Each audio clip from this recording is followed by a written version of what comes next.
Hello everybody, my name is Samar Breitem and it gives me great pleasure to be interviewing Marco Balich, President of Balich Worldwide Shows, that recently produced the opening and closing ceremonies for the Rio 2016 Olympic Games. Hi Marco, welcome back to Dubai. I'm very happy to be here, thank you. Thank you. My first question for you today would be, how did you get into the industry and what was your first project? So I started to work for a promoter.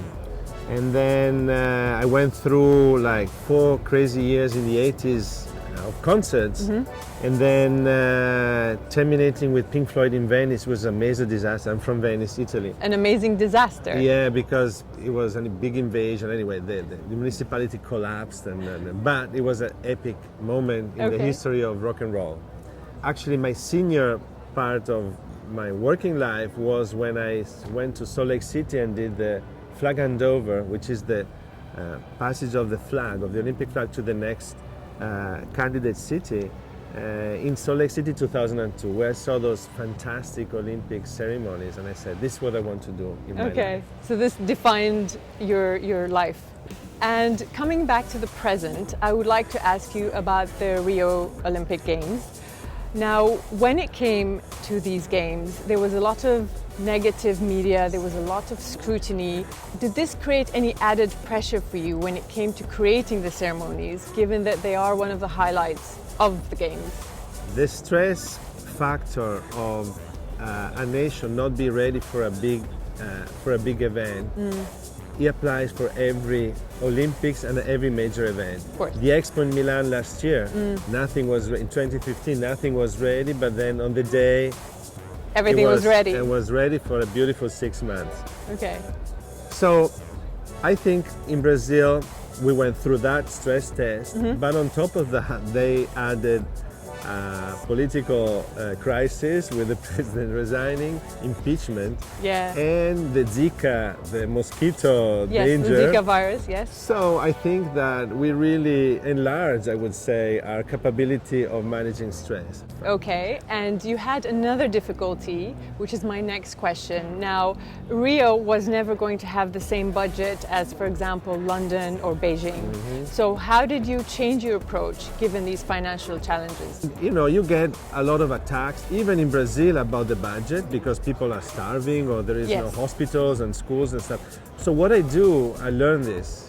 This is a tip. Okay. I start to study at the military expenses. Okay. And I always say, you know, with the price of a warplane, you get a fantastic ceremony. Or actually, in Rio was with half of the price of a warplane. You get a ceremony which talks about identity and trigger pride in the young generation.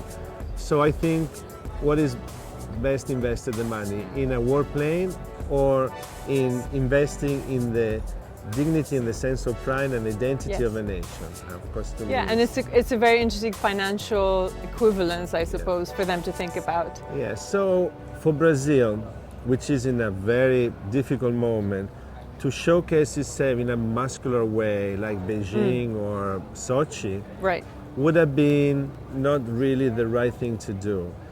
Instead, to showcase itself as a vulnerable society with a humble approach and say we are what we are, you know, kind of messy but good people, because the Brazilians are wonderful people. There's a wonderful attitude toward life. They're always smiling and stuff. The UAE has a growing live events industry and it has become a global player. How do you see this developing given events such as Mother of the Nation, National Day ceremonies, Expo 2020 and a future Olympic bid? I think Dubai is a very, very interesting area of the world because what I see in Dubai, the ruler of Dubai, Abu Dhabi, the Emirates in general, they have courage.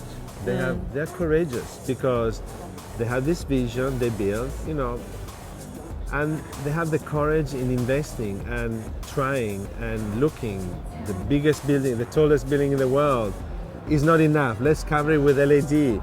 It's not enough. Yeah. Let's build the biggest theme park in the world. So I really fascinated by this, you know, really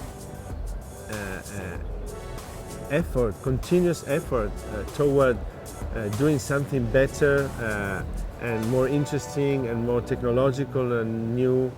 And so I think that despite the ups and downs of the world economy and the oil and oil prices and all that, I think there is this sense of courage that I really admire in this part of the world. And it's not everywhere in the world. No. There is this kind of, let's do it. Yeah, there's a vision there. Yeah.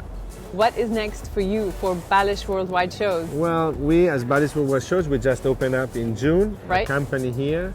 Of course, as Balich Worldwide Shows, we do high-end, bespoke, tailor-made, focused ceremonies. So we are doing that specifically. We have a collaboration with the Vatican about a Sistine Chapel in acting with acrobats and projection. And it took me 2 years to convince those cardinals to do that. Whatever kind of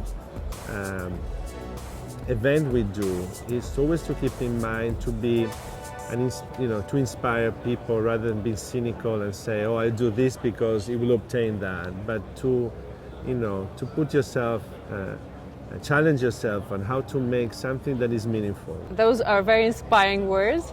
Ladies and gentlemen, Marco Balich, President of Balich Worldwide Shows. Thank you so much, Marco. Thank you. Nice to meet you. you. Thank you everyone for watching my interview with Marco Balich, brought to you by PRG Gearhouse, supported by ILEA.